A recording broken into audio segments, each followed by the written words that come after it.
today. So bear with me on that part. Otherwise, we got some great stuff to talk about today, talking about your expertise and how it applies to teaching digital workflows to new dentists. I think one of the most important things we do as technicians is see thousands and thousands and thousands of cases compared to the dentists that we work for. And those experiences together are super valuable. And it doesn't matter if you're an analog technician or a digital technician, that experience is your product. That experience is what you bring to the table to help the whole process, to help the patient and to help your dentist. That's what I'm going to talk about today. Talk a little bit about my experience and how I built that up working in a university.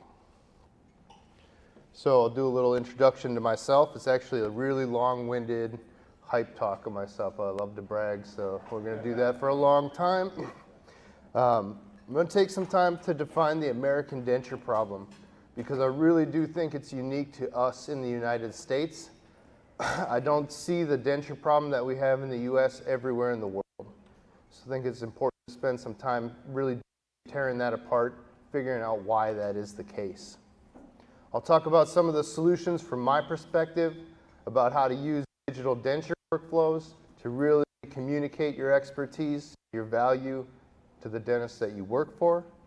And then I'll go ahead and give you some tips on how to define your value in light of how we used to define our value. So big, long hype talk about myself coming here. This is me. I'm a master dental lab technician, master CDT. I have my own small dental lab, John Madden Prosthetics in Minneapolis.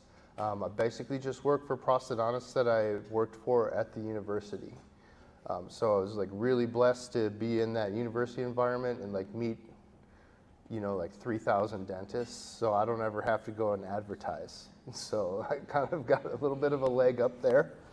I'm also the CEO and in the C-suite of a couple of other dental companies, innovation companies, making dental software, CAD design software for dentures. We built our own CAD platform for dentures and for full arch hybrids.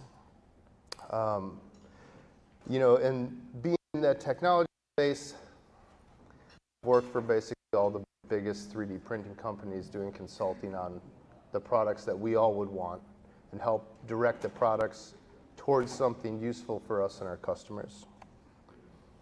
So in becoming a master dental technician, these are all the certifications that I got, complete dentures, partial dentures, digital workflows, crown and bridge and implants. You know, again, I feel like being at the university allowed me to do all this. Basically, no one was trying to limit me in what I could learn. I didn't have anybody telling me to just pour, you know, 50 models today. I had people encouraging me to take the next exam or explore doing this and explore doing that. It's probably the exact opposite of most people. So totally blessed to have that. And that came out of being in a family that was dedicated to dentistry. My family was not only, my dad and my uncle are dentists. And so not only are they dentists, but they also work in the university environment teaching oral anatomy. And so my desire to teach, my desire to learn new skills in dentistry all came out of that academic environment and also out of my family environment. So it's super valuable to me to just have that perspective. On top of that, my dad was also a little bit of a dental disruptor. And if you know anything about me, you'll know that I'm constantly trying to disrupt technology. Well, that came from being in that environment, that academic environment, that family environment, and then seeing my dad be one of the first dentists to not only place implants as a GP, but also go around and teach other dentists how to start doing that in the early 90s. That put me right up next to a whole bunch of people that most of us would never be next to, like Jerry Niznik and some of the other innovators that were in the implant space. So big nepotism come up for me, right? Like I, you know, landed in the right place in the right time genetically, and I, you know, that doesn't fall short on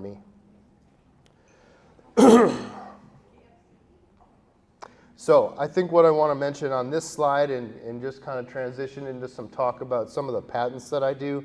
I have, this says 15, this slide is old. I have 21 patent filings in the dental space. Those are approved patents. They all have to do with dental 3D printing, the 3D printing of partial dentures, the 3D printing of dentures and implant dentures, and a whole host of other things, including the robotic assembly of partial dentures. So I go pretty deep into this patent work. And what you find out is I do really silly things like this. So this is a partial denture assembly that I invented that basically allows you to assemble a partial denture that's been polyjet printed without a stone model ever being present. So if you look at the photograph here, you'll see this kind of slot in the side of the tooth that's curved. That just allows these two things to slide and assemble like Legos. You just put a luting agent into that channel, and the partial denture is done. So I spent 7 years on this, which is a great illustration of why patents are useless, because you're just buying a front row ticket to a lawsuit, which I spend more time with lawyers and arguing back and forth about other people that have patents in the same space than I do actually assembling these partial dentures. So another patent that I have is on this kind of tooth horn assembly, or basically designing a tooth horn in the digital space where the clasp extends from the tooth itself. So you could go ahead and assemble a clasp assembly in the white tooth segment with the pink base segment.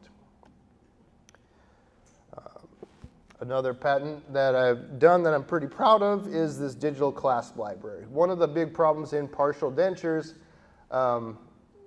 in the digital space is that there are no wire clasps available digitally. You need to go backwards, and you need to get the stone model and bend some wire and put it in there with cold cure.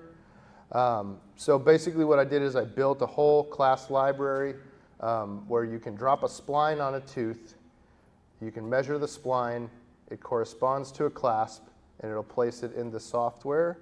You end up with something like this, where the clasp fits into the bottom of the tooth, and they're just pre-made stock parts. So that's another patent. All these things are leading up to modelless and robotic partial denture assembly, but also locator dentures as well, and implant high-bar dentures. So those were all innovations of mine in the partial space. I also have some AI design that we worked on for 6 years. Again, if you want to waste a lot of time, boy, dental innovation is the place you can do it. I have wasted the better part of a decade on things that are still yet imaginary. One of them that is real is full arch hybrid design.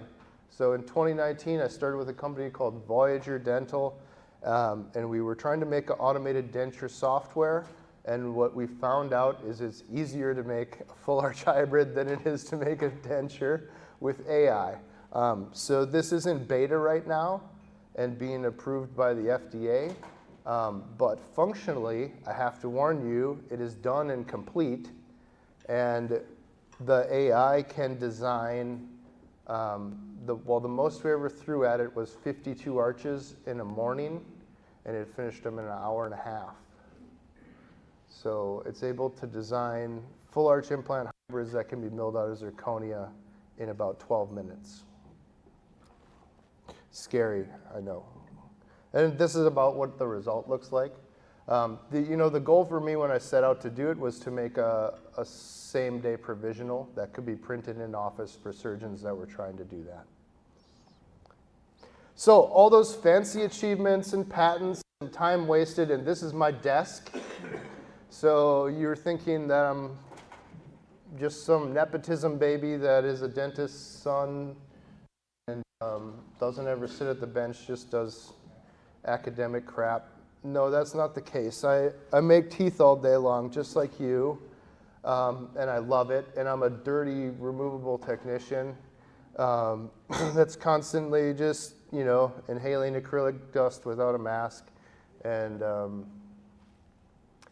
Maybe I should clean the bench every once in a while, but I don't. That's actually my bench. That's what it looks like, and I love it. But somewhere along the way at the university, we started to collect these digital technologies. And there wasn't any money for that, and I really wanted to be involved. I saw that in digital dentures, there was an opportunity for me, but also a necessity. Like I was, at the point that I came along, I was getting my first CDT in dentures and complete dentures. I realized really quickly that digital dentures were something that I had to learn or I was going to become obsolete. Looking back now, that was a lot slower than I thought and maybe not so urgent, but I knew I had to pursue digital dentures, and I knew the university was not willing to do digital dentistry. They're definitely not willing to pay for it. So I wrote this big elaborate report, and I was like, trying to convince them, hey, we should be scanning for crowns and we should be doing this, and like, trying to fight against this big bureaucracy to push for innovation, and was totally shut down. I sent like a plan to the dean and a budget and all that. They said, no, you can't do that. You can't have any of that equipment. We're not interested in doing that. They said we tried. They had bought some 3M lava scanners like way back. And they're like, we tried that, it didn't work. And that was where they gave up. So, I don't like to take no for an answer. So I decided to go out and get the money in donations to pay for the equipment. And that's how we started. And it started, something like this, getting donations for equipment like this, 3D printers and mills, and just changing my dirty old desk into something that was a little bit more modern. I still have the dirty desk, but a lot of the computer stuff and the mills and the printers, we just bought piecemeal along the way by going out and shaking the can and getting donations, which took quite a bit of time. But it was probably one of my bigger achievements there, which was to just not listen and do it anyways. So in that light, we had many firsts. We bought some digital equipment and we did a lot of digital firsts. We started making these acetal frameworks to process teeth to. They had never even really done flexible partials at the university that I worked at. Started doing these single piece acetals where I'm, coloring them with composite. We started making all these different types of flexible digital dentures. These digital dentures with metal clasps that I started to experiment where the patents finally came out of. And some printed dentures in the end. This was our first printed denture there in 2019. What I found out was none of these big advancements made a huge difference clinically to the school. They were cool innovations. They were fun things to do. They made us look future forward, but they didn't really change the bottom line. They weren't saving money in appointments. They were saving time. And that time was maybe the more important place to focus.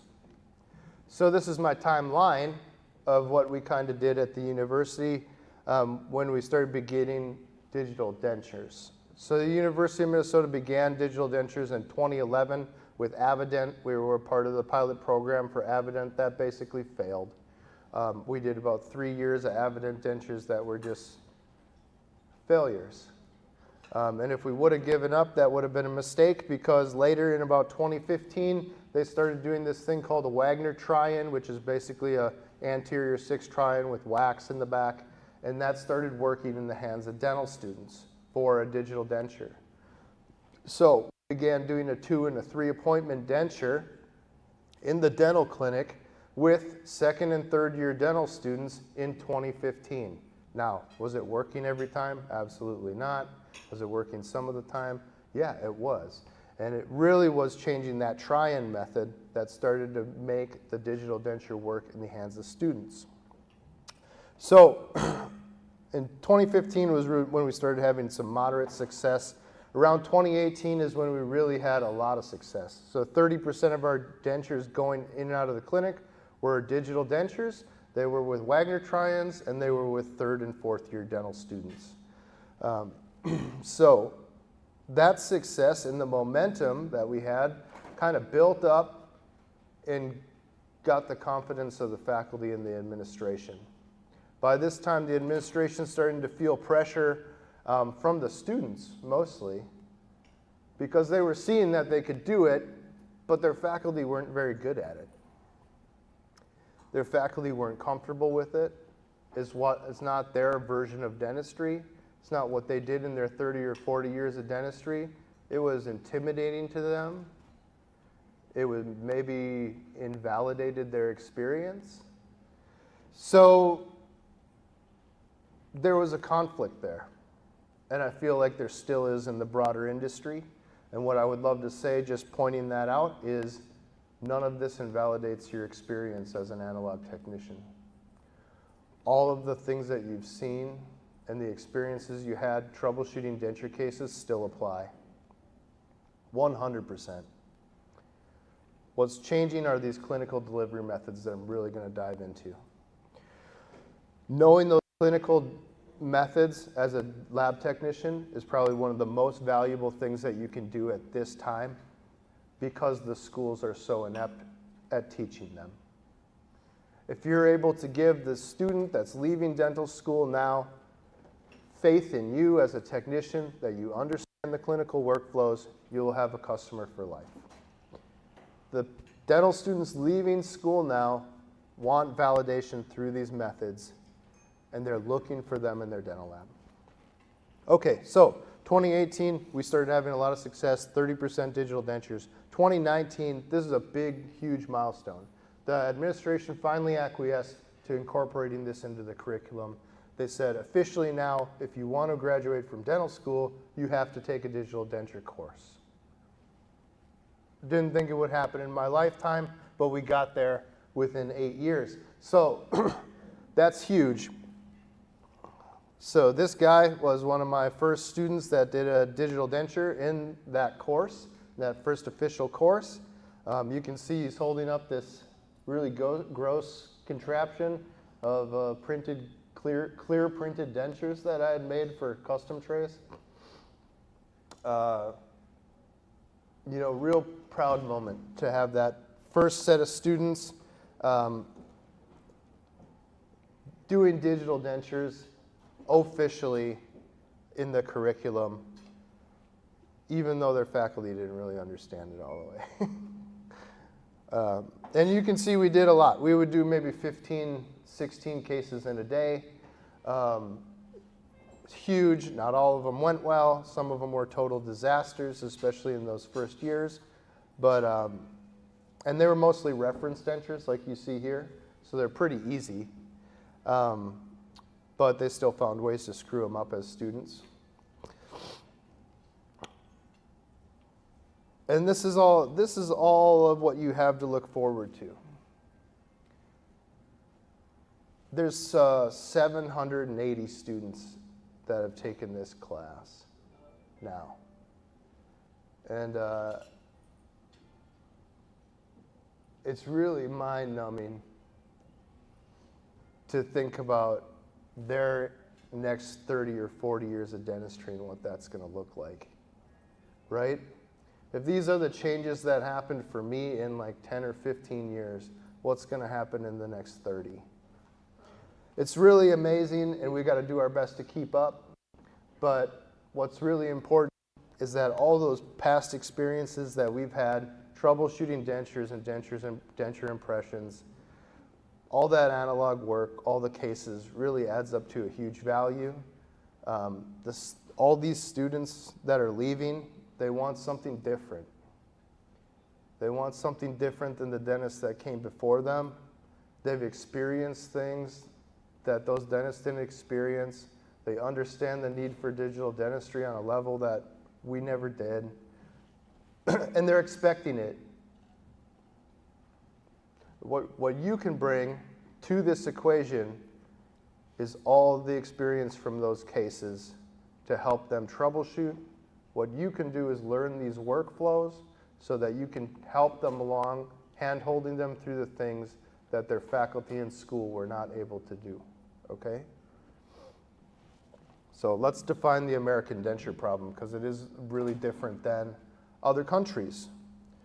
It's a unique problem we have in the US, mostly because of our insurance situation and the position that we put ourselves in with getting paid for our work. Insurance companies dictate the treatment that people can receive, but they also kind of dictate the motivation that you and I and the dentist all have towards the procedure. It's really been a shame to witness, but we have tools today, you know, that I've begun to talk about here that can really help you overcome that situation that we've created. So the American denture problem is high demand, low clinical confidence and competency. There's a labor shortage. We've all experienced that. There's insurance situation, outdated textbooks, outdated curriculum, which I talked about, and slow adoption by academia and institutions, but also older clinicians. So the high demand for dentures part is simple. There's 6 million dentures that we need to make in the US every year. Who here makes dentures at the bench every day?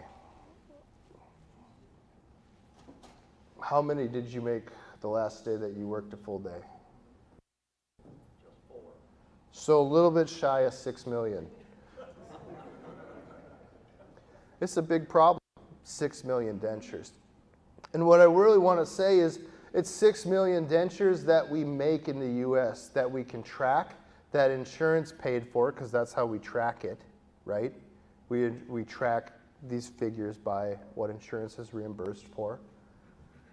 But what I see when I travel the country and I go to at-need populations, Rhode Island, Kentucky, Tennessee,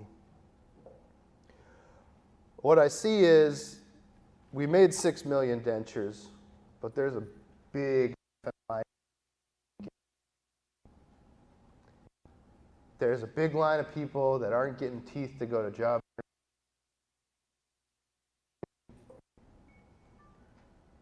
that are having a tough time. And I think we just now have the tools to help them.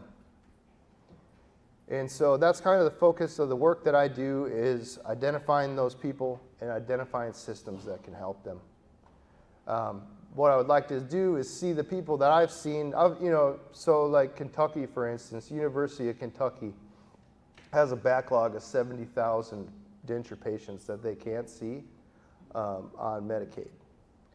And that's one university in one state. So it's a dire situation. There's a high demand for dentures. I would argue that there's a higher demand than even we see in the statistics. And for every denture, there's probably about 7 partial dentures, acrylic partial dentures, or treatment partials, or whatever. So large demand for dentures is the point. I think that we can help meet that demand with some printing technology, or at least some workflow solutions. So low clinical confidence and competency. We talked about this. The older faculty at the U, the celebrated prosthodontists that are, in every magazine and are, looked up to by all these kids, they have trouble doing this. The 3-appointment digital denture is tough for some of them. And it's because they can't let go of the systems that made them feel self-important, or they can't let go of the systems for precision. Because when I look at this, sometimes I say, let's say there's a digital denture or a 3-appointment denture. Same thing as a 7-appointment denture? No, it's not. So why would you assume the outcomes are going to be the same? We're looking for a 2 or 3 appointment denture where the outcome is somebody that was waiting in line, 70,000 people deep, not being seen. Now all of a sudden they're able to receive dentures because this one clinician decided to do dentures in 1/3 of the time and now can see 3 times as many patients. That's the outcome of a 2-appointment or 3-appointment denture, not the perfect showpiece that goes in the Journal of Pros. The purpose of it is to do more dentures in the U.S. Do an adequate denture that someone likes, that they can wear and go to work in. That's the purpose. So if they can wrap their head around that paradigm, then we can be successful making 2- and 3-appointment dentures. And if we can teach them a way to execute dentures quickly, they might increase their confidence. Their confidence in, one, I can get through this procedure from A to B in a reasonable amount of time that's not miserable, and two, I can get paid for it and not go bankrupt. A lot of times the clinician is making $580 an arch and it costs $140 to open a chair. So you're a dentist, your overhead on opening a chair is $140. You're getting paid $580 an arch. You can open that chair 3 times before you're negative on that procedure. And it takes you 7 appointments to complete a denture. You're screwed. You don't want to do dentures. You're losing money every single time. You can imagine that leads to low confidence.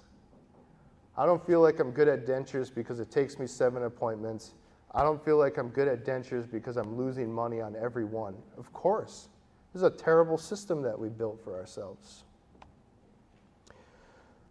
On top of that, there's a labor shortage of everybody. And I used to just harp on there's a labor shortage of technicians, but there's a labor shortage of everybody now. Dental assistants, dental hygienists, obviously dental technicians for a good number of years. So if we're losing technicians and the demand's going up, that means that when you did 4 dentures, well, tomorrow you got to do 8. Like each day that passes, there's fewer and fewer removable technicians to make that 6 million dentures each year. So we have to lean into the technology. This insurance is the big one. Like I said, oftentimes where I'm at, a dentist is receiving $580 an arch for a denture. What do you charge when you make a denture? Yeah, you charge about that, right?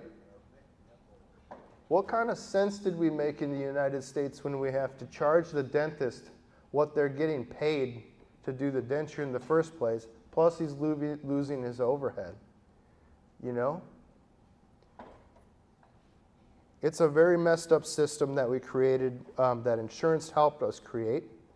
And what I want to point out here is that dental insurance didn't even exist when they wrote a lot of the textbooks that we read. What's your textbook that you read for dentures? Anyone? When was it written?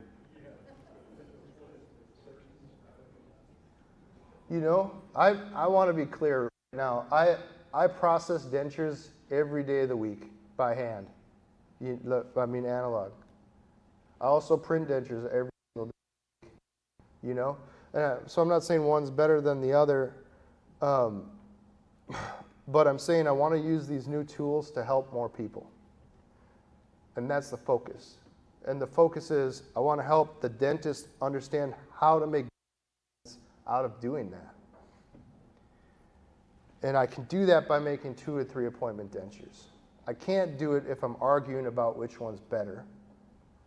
I can't do it because all those kids. There's nothing you're going to do that's going to what they want to do. An analog denture is better. Okay.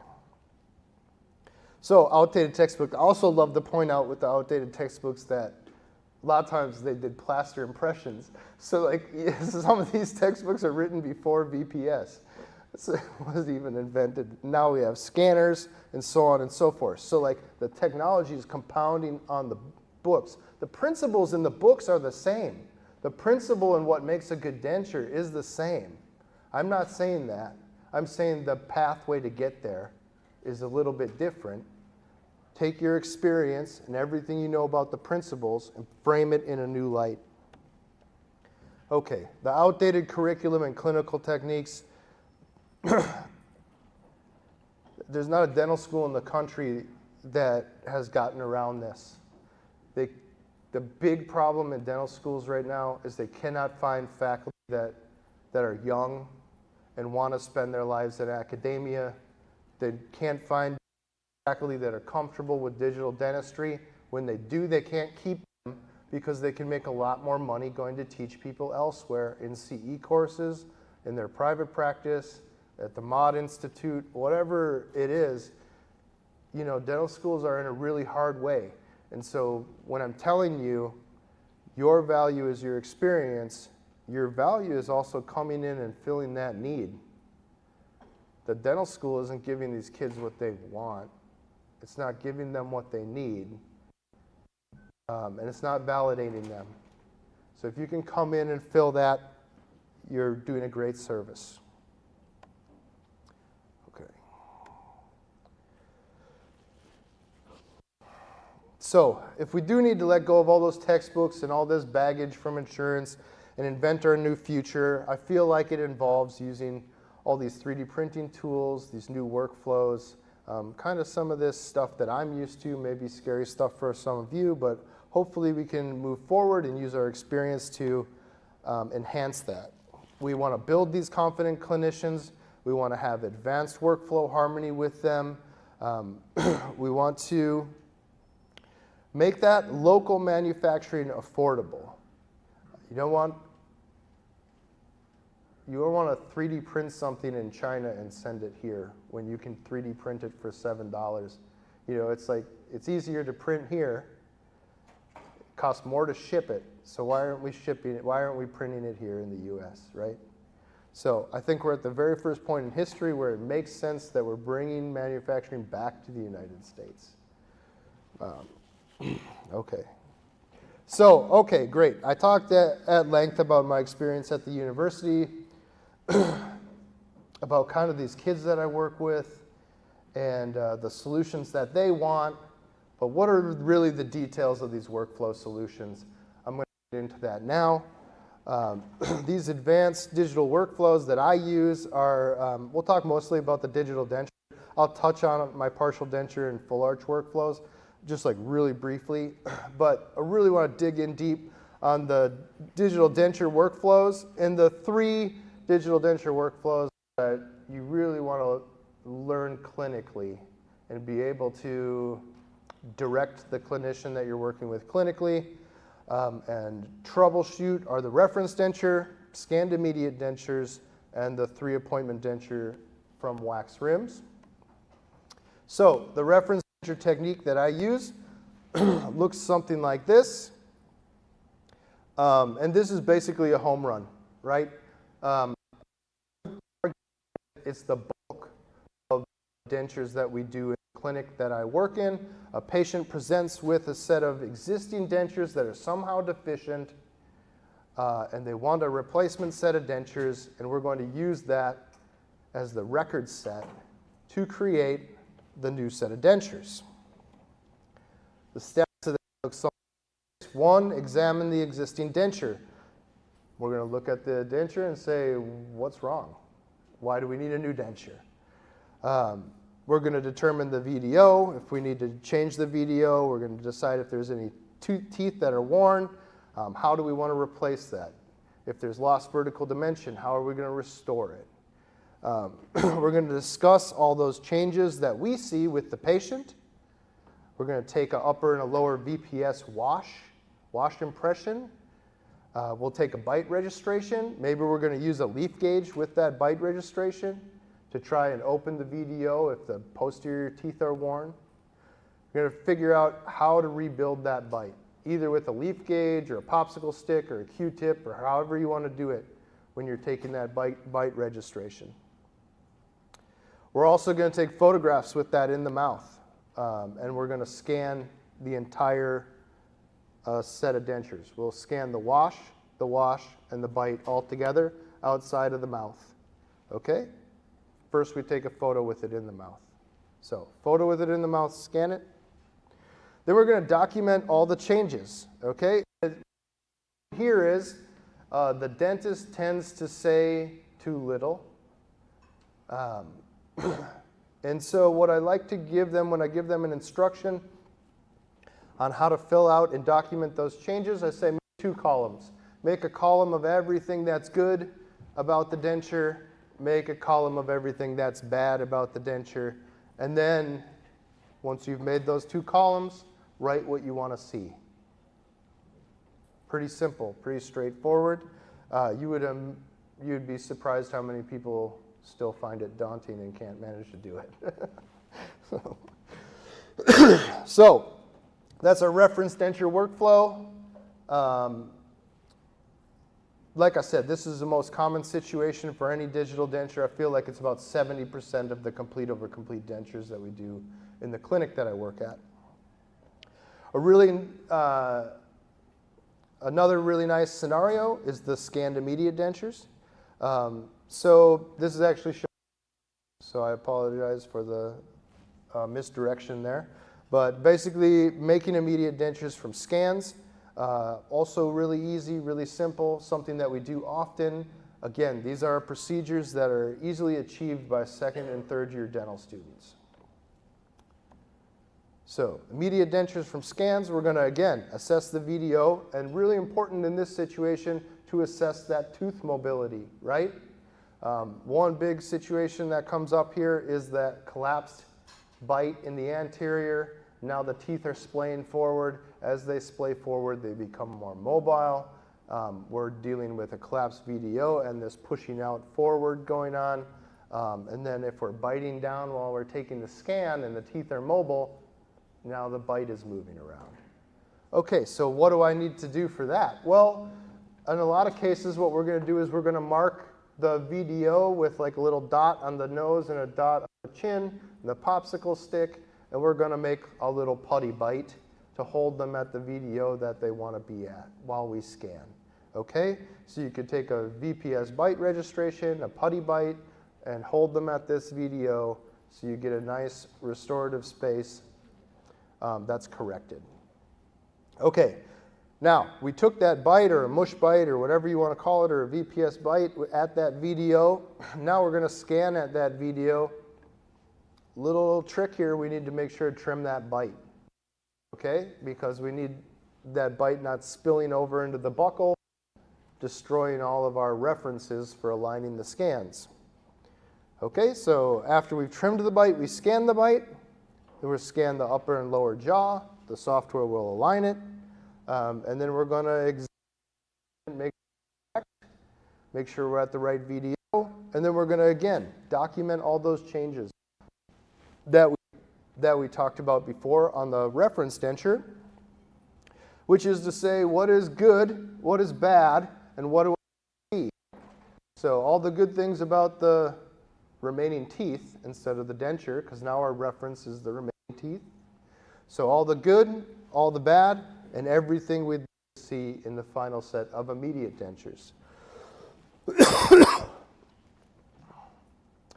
Okay, then we'll talk about the digital denture from wax rims.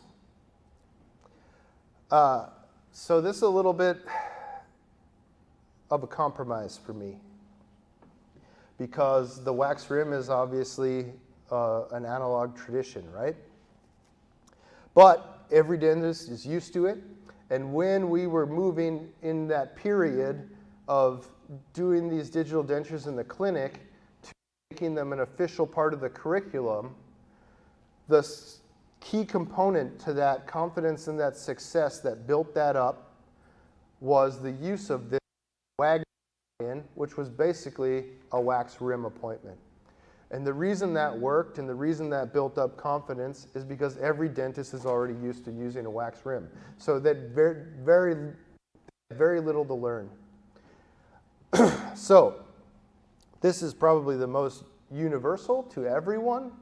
And when I say that, I say what I mean is this is accessible to even dentists that are already stuck in their ways. So that's a little Easter egg hint for you there. Basically, the faculty that were very insistent on their analog ways, that did not want to convert, were still comfortable using these wax rims. That's why I teach it a lot, that's why I show it. But the purpose is to go from this wax rim to a monoblock try-in like you see there. And you do it with these steps. Again, diagnostic scans. These are getting your scans that you're going to make your wax rims to. You could take the VPS impressions in the wax rims when you receive them back. Whether you want to adjust the wax rims before that or after that, that's kind of up to the clinician. I would say to adjust them beforehand. But you're going to make your wax rim adjustments and like contour it just like you would a normal set. Now, here's what I'll say is the that are not contouring the buccal corridor, they're the ones that are going to have trouble with this because the arch form is not then matching the wax rim. They're going to end up with a denture that's and out here. So when we're teaching this workflow, we're working with dentists in this workflow. We're encouraging the dentist to really be aware of that and try to contour those wax rims perfectly. Okay. After we adjust the wax rims, we're going to take a bite registration. We're going to take the photography. We're going to take a photo dead on and a photo at a profile. We're going to go ahead and take it all out of the mouth and scan that 360 degrees. And we're going to go ahead and document all the good, all the bad, and what I'm expecting to see. And what you're going to do is you're going to get back a monoblock try-in. So the first appointment was diagnostic scans. The second appointment was the wax rim appointment. The third appointment could be this monoblock try-in. Okay, that white try-in. What I do see is people skipping to the final here. So that's your 3-appointment denture. I don't think you should be doing that. It ends up being a 4-appointment denture, and for good reason. Now, I said 2 and 3-appointment denture. I hadn't said 4-appointment denture yet. So this is where 3D printing comes in, right? Because there's no reason for me now to ever provide a white try-in. I can always print that out of pink and white and deliver that as a temporary denture or a try-in. But more importantly, I now use PolyJet full color printing. So I can produce a temporary denture at that appointment every single time. Now, it might need to be adjusted and rescanned, but the patient can still wear it. And it might require a final denture visit later, but we can move to a full color, approved final denture at that appointment. So what happens in this instance if that was just correct? Well, then we actually have the final denture. We don't have the 4th appointment. How often does that happen in the clinic that I work in? 30% of the time. So 30% of the time, they're getting that final denture on that appointment. So for you and me, that probably doesn't matter. We sold the denture. But for the clinic that I work in, to not see a 4th appointment, and for that person not to have to drive, sometimes people are driving 3 hours to come see us because we're at the university. They think that's like elite, or you know, they want to come there for their dental treatment because they think it's fancy. But you know, I saved that person an appointment time driving 6 hours round trip. I saved the clinic opening a chair for an appointment time. So if that happens in 30% of our appointments, and they're saving that overhead, that doesn't matter to you and me selling a denture, but it matters to our customers. Definitely matters to DSOs. In the DSOs that we teach these clinical workflows to, it saves them tens of millions of dollars. So there's a lot of power in a simple detail like that. There's a lot of clinical convenience and confidence in an otherwise defeating procedure. Okay. Get off my soapbox there. So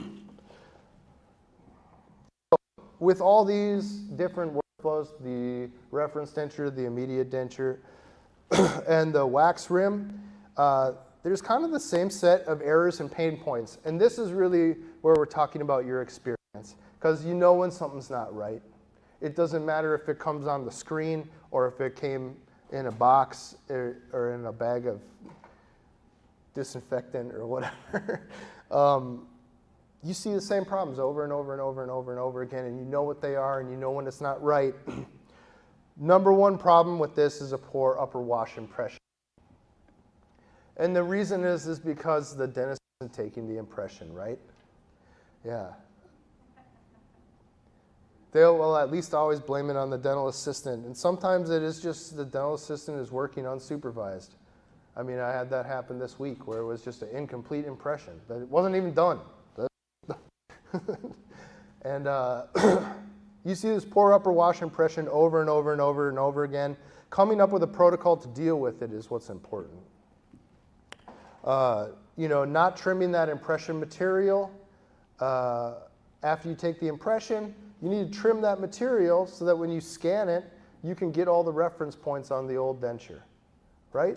If you have a reference denture and then you cover up all the reference, it's pretty useless.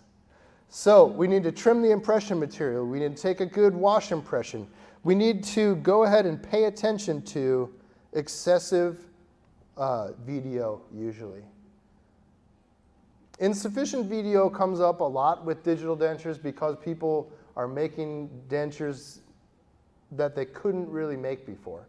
Before, if you had insufficient VDO, you would get it and you'd mount it and you'd say, there's not enough room, doc.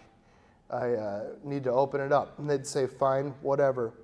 But now what happens is we get it in and you could, you're not cutting carded teeth, you're printing teeth, so you can make them just like tiny slivers. But that doesn't mean you should. So we have to look for excessive and insufficient VDO. We're all used to that anyways. And then, of course, the wax rims are left too full. We talked about that. Now the denture's getting pushed out. We have excessive lip support. We also are just bulky and like pushed forward. And we need to be aware that teeth go where the teeth went. You can't have teeth way out here. They need to go where they came out of. Okay, so you have troubleshooting like this. And this is over and over and over and over and over and over what I see. You have a wash. You can see here I've marked the incisive papilla.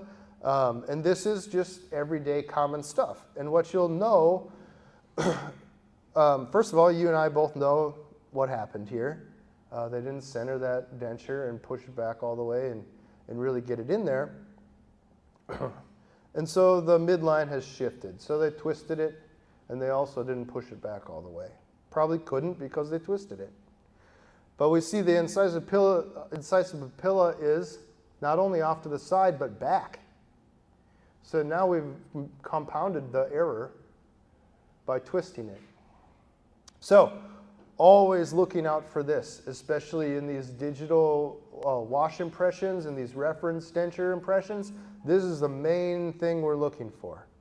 And if you have any questions about, or if you have any doubts about it, go ahead and do what I did here, which is just to take a Bard Parker and cut it right down the middle and then send them a picture and say, this is how far off you were. It's a really great way to communicate this. This midline shift comes up more and more, and you can also see it, you how to see it in the impression. But if you wanted to see it digitally, this is how I see it digitally. I go ahead and I cross-section that outside of that denture like this. And I look at it inverted. So when we're doing these troubleshooting activities, that's kind of looking near the midline and seeing if the midline is off.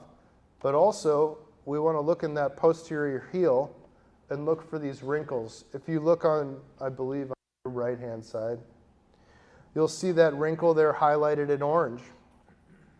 That wrinkle is telling us the same exact thing as the previous slide, which is that this impression was twisted like this when the dentist put it in.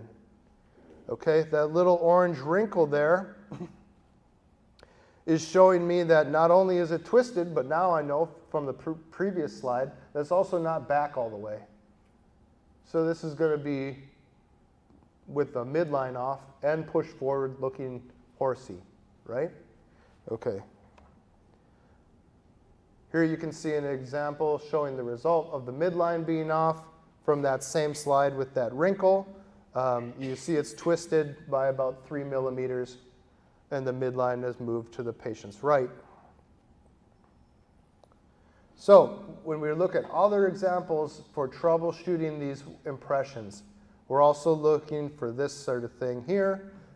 We can see the flange of the original denture sticking out there, and there has not been an adequate amount of impression material put in.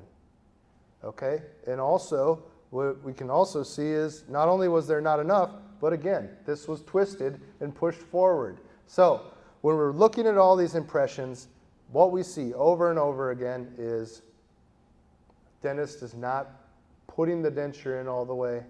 There's not seating it all the way back at the midline. And then, most importantly, also pressing up in the back so there's not an excessive thickness in the back of the palate. What happens if that's excessively thick at the back? Because we took this wash with just the upper in, but we didn't press up. So, well, most likely that anterior flange rounded down and pushed the denture back out this way, right? Number one. Number two, now when we go to take the bite, that bite's open 3 millimeters. Not either. These wash impressions, looking at them, understanding how to troubleshoot them, and then, most importantly, how to get them to the dentist on how not to repeat that mistake, possibly with a checklist or worksheet, right? Same thing here. So, from all that troubleshooting, the most important thing is we need to be able to recognize the problems, the clinical problems from the clinical workflows of doing these digital dentures. We need to be able to recognize the problems and communicate success around the problems. We need to say, here's my worksheet for dealing with that trouble that you're having that I see all the time. That's your value. Your value is, I do thousands of these. I've seen this before. Here's how I can help you. Okay, so a little bit of a dive into my partial denture workflows.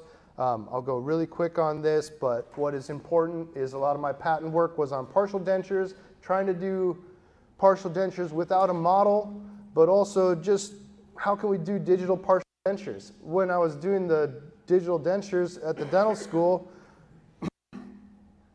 one of the very first things that comes up is the students are really excited about something that works for them, that they feel is manageable. They can do a 2 or 3 appointment denture, and they're psyched about that, and that like is a promise coming true for them. And then now what happens is they get a case with a denture over a partial, and then they come to me and they're like, hey, can we do this one digitally? And they're very excited, and I'm like, no, that doesn't exist yet. Which is, this is like 2015, and it didn't exist yet. And so one of my big goals was, what is the lowest increment of successful partial denture that I can do completely digitally? And this, like again, started in 2015 or 2016. So I set out on trying to make, just single tooth flippers completely digitally in 2015. And then 21 patents later and, whatever, here we are. But it's still not done. So everybody in this room can write their name into the book of digital partial dentures at this point because it's completely unwritten. What I do want to mention is there's some really great products out there that help you do a completely digital partial denture. The Bago Complete is one of them. I know Bago's sponsoring the event, but both Bago has a product called Complete, and Exocad has a product called the Snap. Anyways, those are 2 great products you can do a completely digital partial denture. When we started, again, trying to do these digital partial dentures at the same time we were doing digital complete dentures, we found out really quickly that they had to be flexible partial dentures. It's the only thing that the world was really offering was, like material solutions for this. not workflow solutions, not assembly solutions. It was like, we'll just do a 3D printed out of a semi-flexible material, or we'll mill something out of nylon or acetyl. And so that's really where the focus was on this first category, which is flexible RPDs. The acrylic RPDs, again, you can 3D print these, and are they really acrylic? The stuff that comes out of the 3D printers are maybe a small part polymethyl methacrylate, but it's mostly fillers and ethyl acrylates and all sorts of weird stuff. So the acrylic RPDs aren't really acrylic RPDs, they're kind of acrylic RPDs, and they don't really last as long. And the real big drawback is you still need to go ahead and get a stone model out and make some wrought wire clasps and bend them to a stone model and then cold cure them into place. And so acrylic RPDs are still not completely digital. These flexible RPDs are the only thing. Well, now we have metal frame printed RPDs and titanium milled. What I will say is I really like the chrome printed RPDs. You can assemble them modellessly now using the Bago Complete or the Exocad product. It's kind of a cool place to be in right now. There's a lot of movement in that area. What I don't like, and I might get some friction for, is I don't like titanium milled partial denture frameworks. And the reason is if you've worked with titanium isn't really great for a clasp. It's brittle. It doesn't want to have a lot of memory. So, and it's a little bit dirty. Like it kind of turns black a little bit sooner than you want it to. So that's my thoughts on all those. These were some of my first types of flexible RPDs that I was doing. And again, you know, these metal or chrome or titanium, like I said, they can be assembled now without a model. But if you look in this photograph here, what's that hanging off that photo on the right? Boy, that's a wrought wire again, isn't it? And you still can't do that digitally. So there's parts of the RPDs that we can do completely digitally and parts that we can't do digitally. But that doesn't stop all those students and all those photographs from wanting digital solutions for this product. Unfortunately, today, the biggest category of solutions we have for this product are flexible RPDs. In my mind, they're limited in the material category. Some of our materials for that wear out prematurely in like less than 2 years for the printed side. The milled side, I have a lot of successful acetyl RPDs that are going on 5 years now, so I am pretty confident in that, and I'm a big advocate for the acetyl. What we really want to focus on about the digital RPDs, though, other than the ways we can make them, are again, how to communicate your experience in doing these successfully with dental students or new dentists that are excited about digital dentistry. The biggest problem that we have is scanning, right? The idea of the digital dentistry in general is to scan and deliver. But we don't really do that in digital dentures. We take a stop-in point at try-in, right? Which is good. That's what you need to do for a denture. You want to do a try-in. But if you think about a crown, or you think about Invisalign, or whatever else is digital dentistry, the idea of it is to take a scan and deliver a crown or deliver a set of aligners or whatever. Well, people translate that into the RPD space maybe a little bit too much. And the problem with it is scanning the edentulous lower arch, right? You can scan for a tooth-borne denture or a partial denture just fine. We do that all the time. I do a lot of completely digital partial dentures that are tooth-borne with a lot of success. What happens when we move into the edentulous areas, like on a distal extension or something, is we have a lot of artifacts.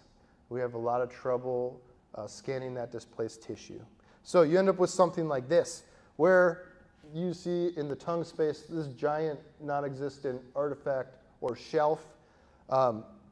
Maybe you need a lingual bar to go across there. Well, not on that record, right? So what do we all need to do? call the dentist, show them how to do a scan. That might take a lot of time. So what do we end up doing? We end up doing something like this, right? Like I went from that to that.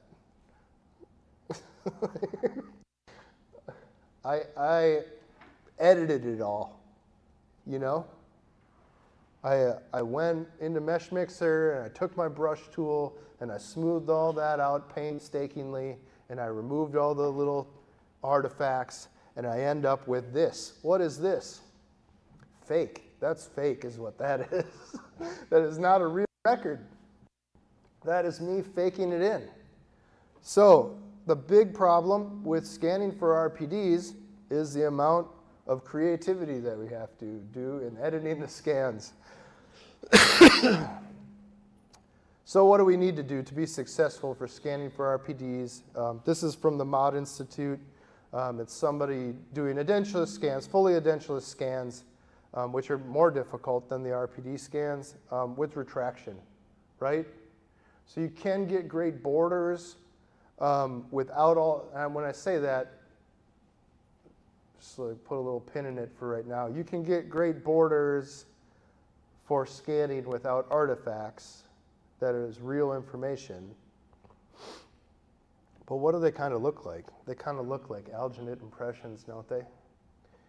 Yeah, so they're overextended borders. But you can achieve these, and they're fine for RPDs using these set of retractors, okay? So a really great tool or a really great piece of information to be able to transmit to your dentist is on a lower RPD especially, using these retractors to get really good impressions that you don't need to go and edit a whole bunch and basically make up the data, okay?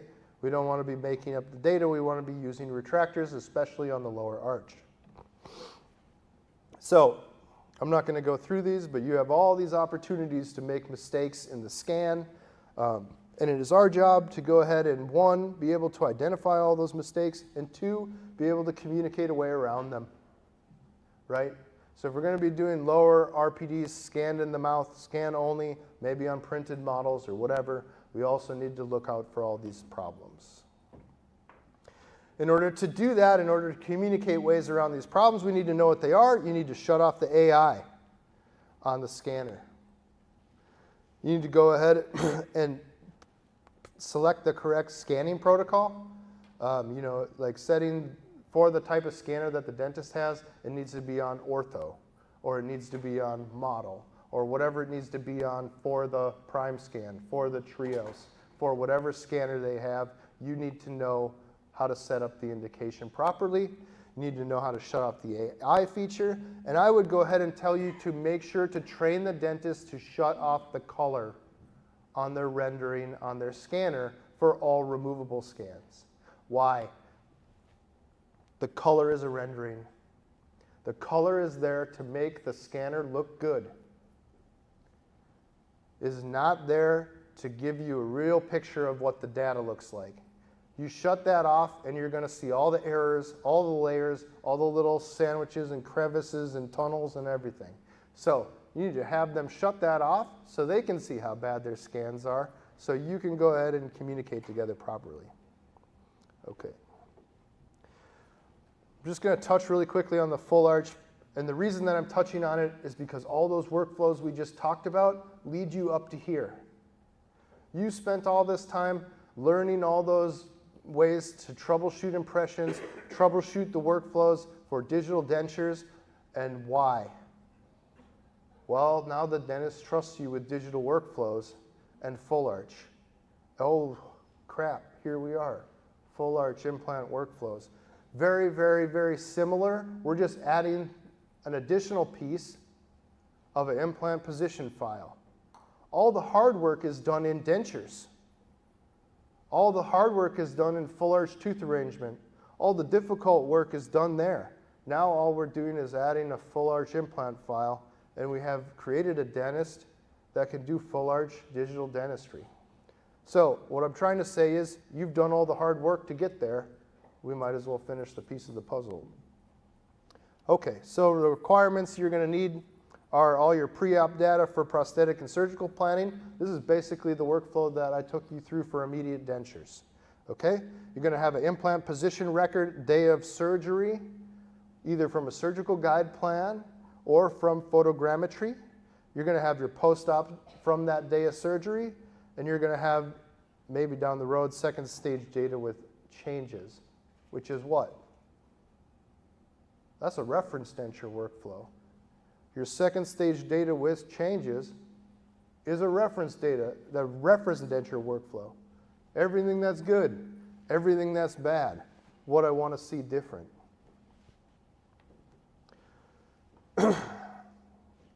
Okay, I told you to be quick about that. So what do we do to define our value? We talked about all the solutions in the digital realm, all the clinical workflows that you should be aware of and memorize and be able to troubleshoot. But how do you define your value to those kids that I showed? All the pictures of all those students that are coming at you.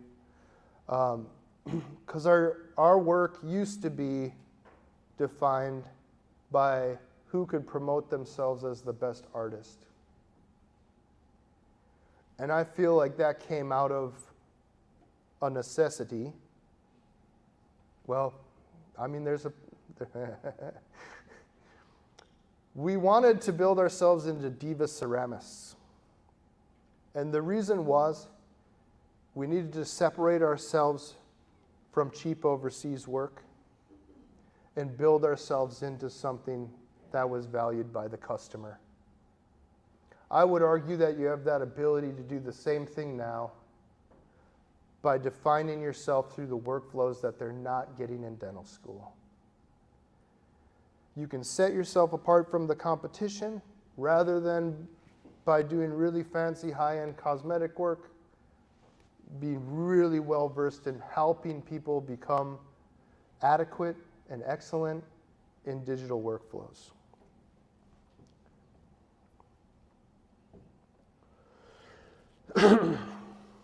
So, when we see all these people leaving dental school and wanting all these things and not having gotten them from their instructors and not being validated, the biggest thing that you can do is help and validate them with your experience that you have. You want to go ahead and categorize, what customer am I trying to access? Am I trying to access these people? Or am I trying to access customers that have been out in the workforce for 50 years and are doing something completely different, have no interest in digital dentistry? If you're trying to access these people, you need to redefine your value. If you're trying to grow and build something, or if you're just trying to maintain with the client base you have, you need to separate those two things and figure it out. Because these people are expecting those workflows and they want your experience. So when we go to define our value, select your target customer, identify how your experience can fulfill a need, master a digital clinical workflow that they need, learn to troubleshoot it, like I showed in all those troubleshooting photos, and then provide an organized way to communicate those troubleshooting problems to them. You can also do these things in like workshops, going to your local dental like Spear Club meetings or whatever and teaching them in workshops, showing them that you know this ahead of time, showing them your framework for dealing with it. And then also, showing them the errors that come up and how to classify them, again, in an organized fashion. So, what creates the value for the customer in the modern dental marketplace? You do. And your experience does. That's it. You guys were very patient. Thank you. Do you have any questions?